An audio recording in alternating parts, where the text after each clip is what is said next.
Psikologi komunikator.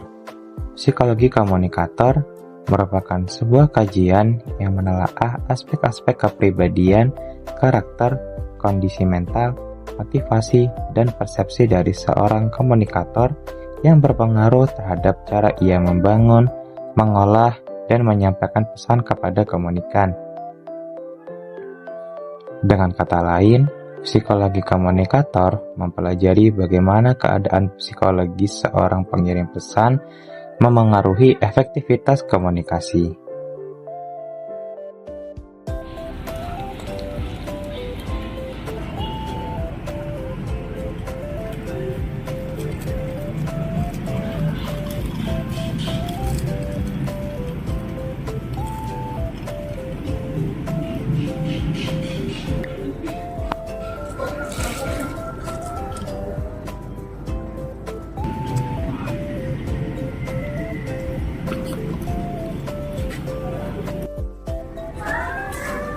Mbak, ini sih Mbak. Iya mas, kenapa ya?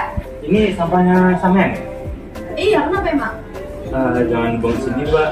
Soalnya ini lingkungan kampus, apalagi ini udah bersih. Jadi Samen jangan buang sembarangan. Oke ya Mbak. Ini kan nggak ada tempat sampah ya Mbak. Jadi kalau bisa sih disaku dulu. Saku. Nanti kalau sekarang Samen mau pulang atau mau kemana, nanti Samen tinggal masukin ke tempat sampah gitu, ketemunya sama aja. Kayak misal saya ini, jadi saya kan lagi makan di sana itu, tapi nggak ada tempat sampah. Nah, ini sampah saya taruh di saku, kan? Saya taruh di saku. Kan ini sampah saya, jadi kan aman lah, nggak ada cuci gitu. Saya taruh saku aja nggak. Nanti kalau sama pulang atau mau kemana gitu, ketemu tempat sampah, langsung aja sama pulang. Oh gitu ya mas ya? Ya. Oh ya maaf ya mas, makasih ya udah diingetin ya mas ya. Udah aku sakuin ya. Ya. As mas. Ya.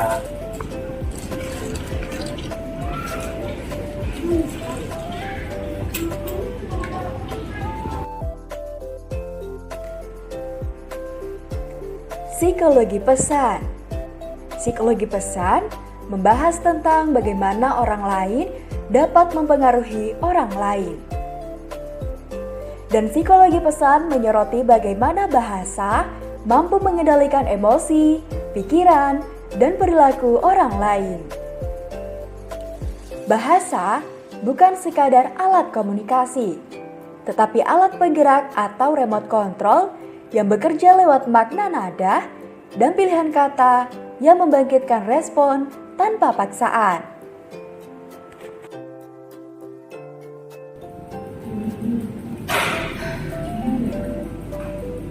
Mau kenapa sih kalau ngomong gitu?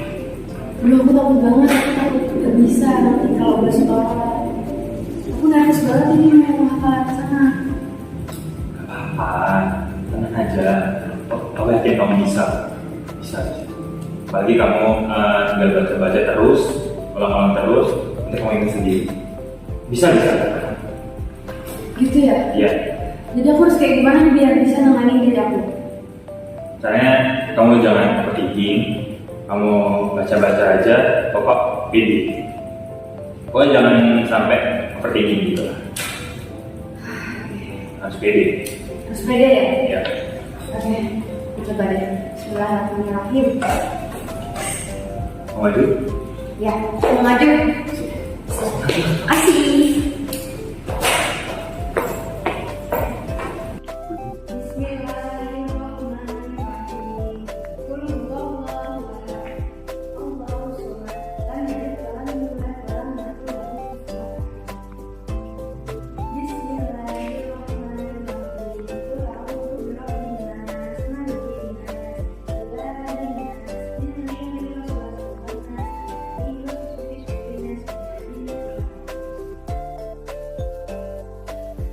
Pesan linguistik menjelaskan bahwa bahasa bukan hanya alat untuk menyampaikan informasi, akan tetapi juga mempengaruhi cara berpikir dan emosi penerima.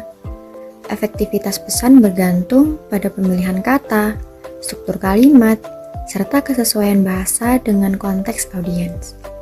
Bahasa yang jelas dan sederhana membuat pesan lebih mudah dipahami dan dapat membangun kepercayaan. Karena itu, penyusunan pesan linguistik perlu dilakukan secara cermat agar komunikasi menjadi lebih tepat dan persuasif.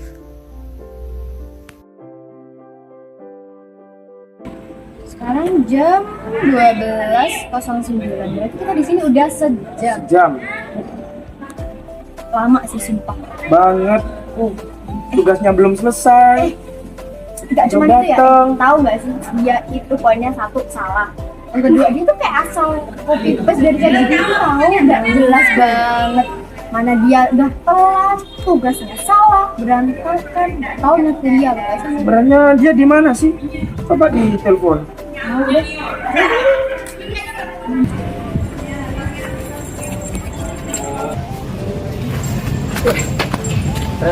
Dari mana aja kamu? Kita udah nungguin 1 jam ini. Kamu juga dari tadi lo lama banget. Tugasnya kamu juga itu gimana sih berantakan? Tugas Kamu belum lihat nggak sih? selesai. Datang Poinnya terlambat. Kita nunggu udah 1 jam. Kamu kayak nggak niat banget. Mending kalau emang kamu nggak niat kerjain tugas, ya udah coret aja namanya. Mending nggak usah. Jangan.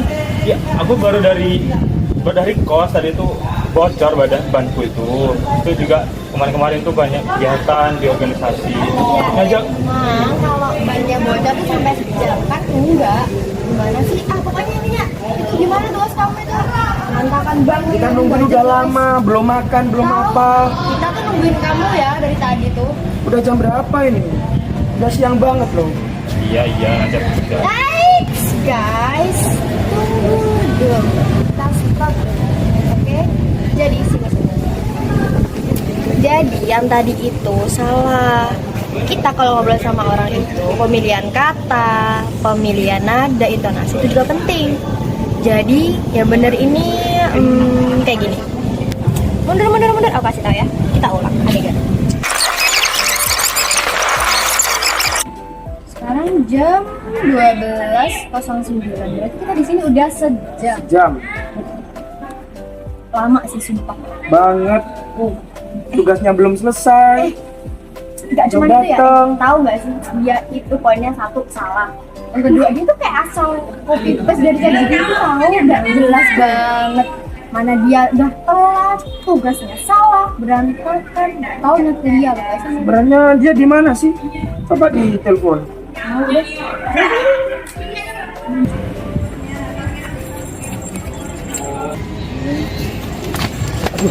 Maaf ya, aku baru datang. Soalnya tadi banku lagi bocor. Iya, nggak apa-apa, santai. Oh iya. Iya, tadi tuh aku kan tahu kalau kita mau kumpul. Nah, terus aku lagi UTW, tiba-tiba banku bocor. Dan itu jauh dari bengkel itu. Pokoknya keburu sampai belum mancing baju sampai pakai training. Santai aja. Oh iya, tapi udah beres kan motornya? Udah. Kalau motorku udah beres. Oh ya, di sini kan kita kan ngebahas tugas nih. Ya. Nah, ya menurut aku sih tugas-tugasnya udah bagus semua kok, udah perfect gitu. Cuman ada beberapa poin yang harus diperbaiki, terutama ada poin kamu sih. Oh, ada yang kurang ya? Sedikit kok cuman tapi bisa diperbaiki. Aman kan? Aman. Nanti aku perbaikin loh. Oke, ganti kamu juga diperbaikin ya, tambahin kalau bisa. Siap. Oke. Nah, sini ya. Jadi yang benar itu kayak gitu. Ketika kita ngobrol sama orang itu, diperhatikan juga pemilihan kata, intonasi juga. Karena itu juga bisa mempengaruhi orang. Oke, nice. Itu aja. Bye-bye. See you guys. Pesan nonverbal.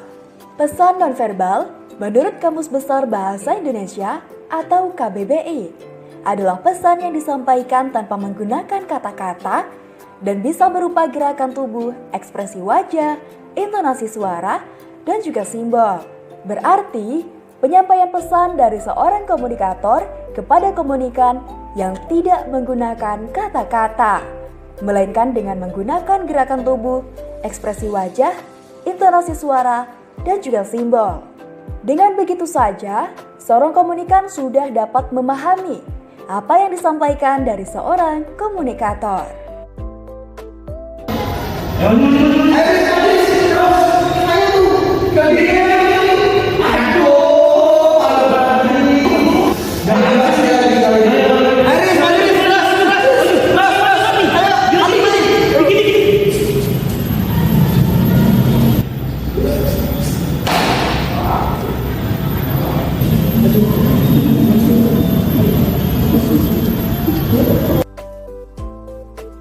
organisasi, struktur, dan imbauan pesan. Yang pertama, organisasi pesan, yaitu psikologi pesan juga membahas tentang terkait organisasi, struktur, dan daya tarik komunikasi. Pesan diatur sesuai urutan kejadian secara kronologis. Pesan disusun secara logis menurut sebab dan akibat atau akibat dan sebab. Pesan diurutkan dalam urutan spasial berdasarkan topik pembahasan, dimulai dari yang paling penting hingga yang paling tidak penting. Urutan pesan tersebut menimbulkan urutan langkah dalam penyusunan pesan dalam komunikasi persuasif atau mempengaruhi orang lain, yaitu yang pertama ada perhatian, yang kedua kebutuhan, ketiga pemuasan, yang keempat visualisasi, yang kelima tindakan.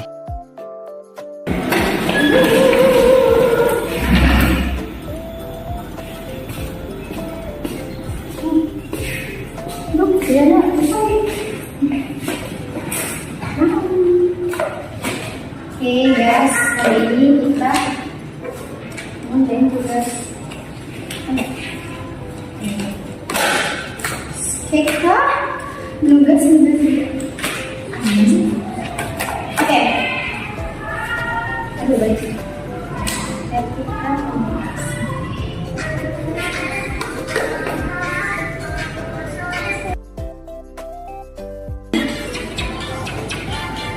Kita susah banget.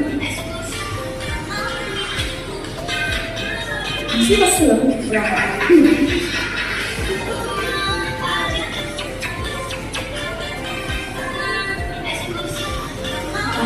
Sebentar, jadi lagi dilanjutkan dulu.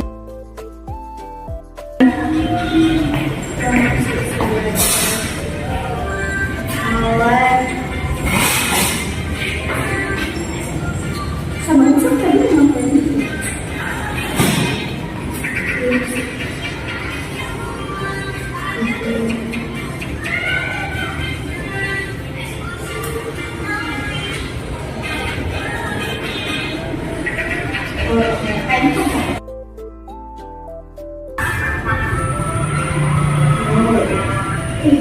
Buaya.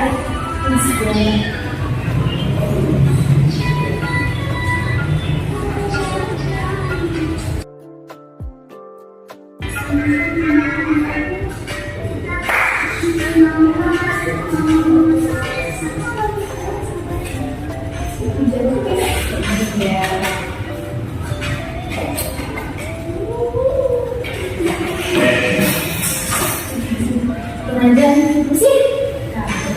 Apa? Kau ngapain dari tadi? Nugas. Nugas.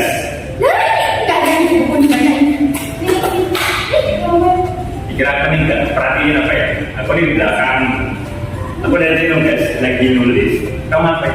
Hp-an, tiktokan, scroll. Nah udah itu. Kalian dan juga guys. Baru satu halaman, belum satu halaman. Ini yang udah nih. Ya. Dari tadi. Nih. Kan tadi udah beres. Pintar dong. Itu kan Aku nih ya lebih telat 15 menit lebih dari awal. Kamu dari datang 15 menit lebih awal dari aku datang. Tapi sampai sekarang lihat tuh satu halaman belum nyampe. Aku udah berapa halaman tadi? Udah berapa lembar? Nih. nah, kalian juga juga dari dulu. Sorry ya, ini dari kosong semua. Udah aku isi semua. Kamu nih jangan apa yang mulu kenapa? Tugas ke tugas. Tapi Beneran dong, habis. Nah, dong, enggak cukup. Hari ini deadline. Tadi ini udah 30 menit, 40 menit cek kalau nggak salah. Aku udah hitung ini 15 menit kamu scroll dulu, 30 menit lagi aku tungguin masih di scroll dulu. Deadline jam berapa sih? Lagi kan masih jam 10. Emang ngomongin sih? Iya. Iya. Tinggal 30 menit lagi. Makanya tadi jangan scroll. Ya itu tugasnya. Panikan. Udah lah, mau dulu udah. Oh udah nih udah selesai. akibat dari menunda-nunda. Ay, sudah nggak usah ngomong. Kamu nggak bantuin lagi.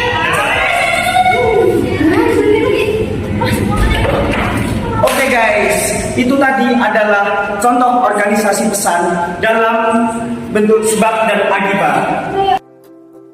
Yang kedua yaitu struktur pesan.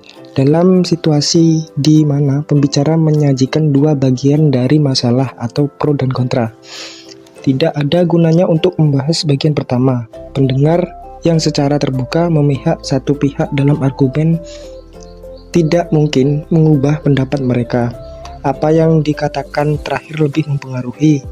Jika ide yang disukai atau diterima didahului oleh ide yang tidak disukai, sikap sering berubah.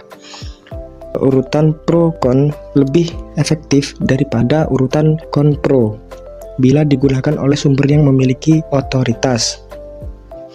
Argumen yang terakhir didengar akan lebih efektif bila ada jangka waktu cukup lama di antara dua pesan. Guys, kita kan satu kelompok ya, mata kuliah 40. Tadi itu ngebahas apa ya? Oh, psikologi komunikasi ya? Iya, psikologi komunikasi. Aku gak dengar nanti. Oh, ini soal komunikasi tadi bahasnya. Kenapa komunikasi? Kenapa bahas komunikasi? Ini juga masuk komunikasi. Lagi gimana sih? Tadi itu bahasnya komunikasi. Oh, ini kalau kita lagi ngobrol sama orang itu dia tuh sama bahasa gitu. Dia berbahasa, komunikasi. Kita ngomong dengan bahasa, maksudnya Pak Kun itu pokoknya bilang kita intinya kalau ngobrol sama orang ya itu sama bahasa, pokoknya ada peraturannya gitu. Ada peraturannya? Iya gitu pokoknya. Hah? Gimana? Jadi kita tuh di ini katanya komunikasi diatur bahasa. Gimana? Tadi itu pokoknya intinya kita tuh kalau lagi ngobrol itu kita diatur sama bahasa gitu. Enggak, kita komunikasi yang ngomong dengan bahasa. Diatur bahasa. Ya makanya itu, karena kita ngobrol pakai bahasa, kan kamu nggak pakai bahasa gimana sih? Ya, makanya itu kita diatur sama bahasa kalau ngobrol gitu. Nah guys, jadi itu tadi bentuk penyampaian pesan yang tidak terstruktur, yang benar. Kayak gini aku kasih tahu. Jadi pembahasannya itu ketika kita menyampaikan kepada seseorang itu harus terstruktur gitu. Tadi penjelasannya Pak Kun waktu matkul psikologi komunikasi tadi. Oh, jadi gitu. Sama dong berarti kita harus menggunakan pesan yang terstruktur kalau menyampaikan ke orang. Iya. Berarti oh iya juga ya. Kalau lihat barusan kita debat tadi yang bulat banget, kita juga nggak dapat apa yang dibahas. Iya benar. Jadi berarti benar kita harus menyampaikan pesan orang terus struktur. Pesan aku tuh bingung sama pesanmu tadi. Aku juga gitu tadi. Kamu dulu. Kamu kan juga bingung tadi ya. Nggak tahu deh. Tahu lah. Ulang aja lah. Udah. Udah. Ketiga, imbauan pesan. Yang A, imbauan rasional, yaitu imbauan pesan yang meyakinkan orang lain melalui pendekatan logis atau bukti-bukti. Yang B, imbauan emosional, yaitu suatu cara komunikator dalam menyampaikan pesan kepada komunikan agar cepat tercapailah perasaan dan perilaku. Yang C, imbauan takut, yaitu peran yang mencemaskan, mengancam atau meresahkan seseorang. Yang D, imbauan ganjaran, yaitu pesan yang memberi janji kepada komunikan untuk melakukan sesuatu yang diinginkan komunikator. Imbauan ini menggunakan rujukan yang menyajikan komunikan sesuatu yang diperlukan atau diinginkan. Yang E, imbauan motivasional, yaitu imbauan pesan yang menggunakan motif yang bertujuan menyentuh kondisi diri manusia. Aku tadi tuh ngeliat kecelakaan tau di depan kampus. Iya dong? Iya, di barusan? depan barusan. Kayak parah banget, dia lagi naik motor terus ditabrak sama mobil. Oh, itu Faris.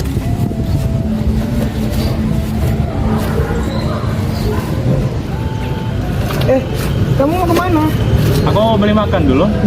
Udah kok nggak pakai helm? Iya. Udah gak ada plat nomor, gak ada spion, gak pakai helm. Nah, cuma sini aja deket, boleh makan. Haris, tadi aku habis ngeliat kecelakaan di depan kampus loh.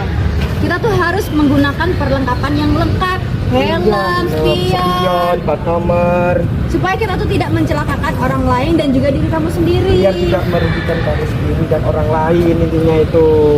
Ini nih, pakai helm Pakai Bu. helmnya Adi aja. Ini helm Bu. Yaudah, aku pakai helm. Nanti ini dipasang ya. Iya. Nanti aku. Besok jangan diulangin lagi ya. Iya. Nanti aku habis makan pulang, kita pasang semua dah. Sip. Oke, Iya. sip. Aku mau makan dulu. Ya, hati-hati hati-hati. ya. Ya. Dadah.